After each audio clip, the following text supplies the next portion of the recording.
आइडियालाई, तपाईको सोचलाई, तपाईको प्लानलाई के गर्छ? डिस्ट्रोय गर्नु खोज्छ। बुझ्नुभयो नि? त्यसले गर्दाखेरि चाहिँ आज तपाईले यो कुरा नभन्नुहोस् कि तपाईले यीशुको शरीर अनि उहाँको रगतलाई लिनु भएको छ नि, त्यो लिइसकेपछि चाहिँ नि तपाई चाहिँ एउटा नर्मल सिम्पल व्यक्ति होइन। आमेन। तपाई चाहिँ पावरफुल व्यक्ति हो। हालेलुया। तपाई चाहिँ नि शक्तिशाली व्यक्ति हो। त्यसले गर्दा चाहिँ तपाईलाई रोक्नुको लागि चाहिँ नि तपाईको पुरा दुनिया शैतानले चाहिँ हल्लाएर राखिदिन्छ। बुझ्नुभयो नि? किन भन्दा तपाईको एउटा कदम सेवाकाईको क्षेत्रमा तपाईको एउटा कदम जसले चाहिँ के गर्छ? पूरा परमेश्वरको राज्यलाई स्थापित गर्छ। हालेलुया। त्यसले गर्दाखेरि चाहिँ आज हेर्दै गर्दाखेरि चाहिँ यहाँ के कुरा भयो त?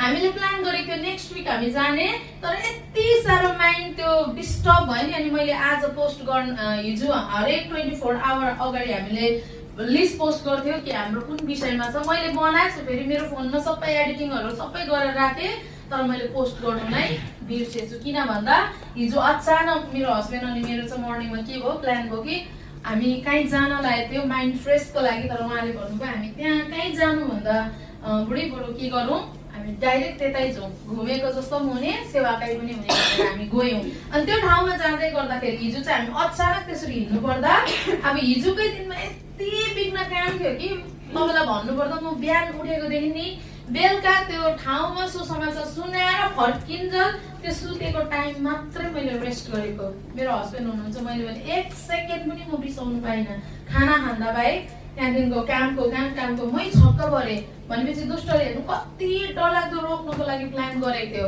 माइन्ड अलरेडी डिस्ट्र्याक्ट गरिदिएको थियो, अलरेडी दिमागले काम गरेको थिएन, बडी फिजिकली अलरेडी के भइरहेको थियो? डिस्ट्र्याक्ट, काम भइरहेको थियो। त्यसले गर्दाखेरि तर हरेक सैटरडे फेरि म फ्री हुने मान्छे हो।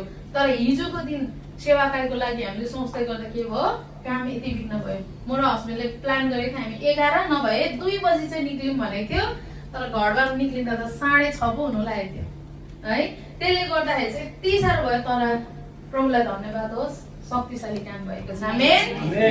त्यो भएको कारणले गर्दा चाहिँ यहाँनिर चाहिँ के कुरालाई मेन राखेको छ?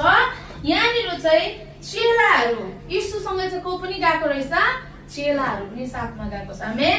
अनि चेलाहरू चाहिँ जहाँ जहाँ यीशु ख्रीष्ट जानुहुन्थ्यो नि त्यहाँ चाहिँ यीशु ख्रीष्टसँग चेलाहरूलाई पनि निम्ताइन्थ्यो, किनभने यीशुसँग चाहिँ उसको चेलाहरू एकसाथ थियो। आमेन। त्यसले गर्दाखेरि आज हामीले मोस्ट इम्पोर्टेन्ट हामीले बाइबलमा हेर्दै गर्दा चाहिँ के हो?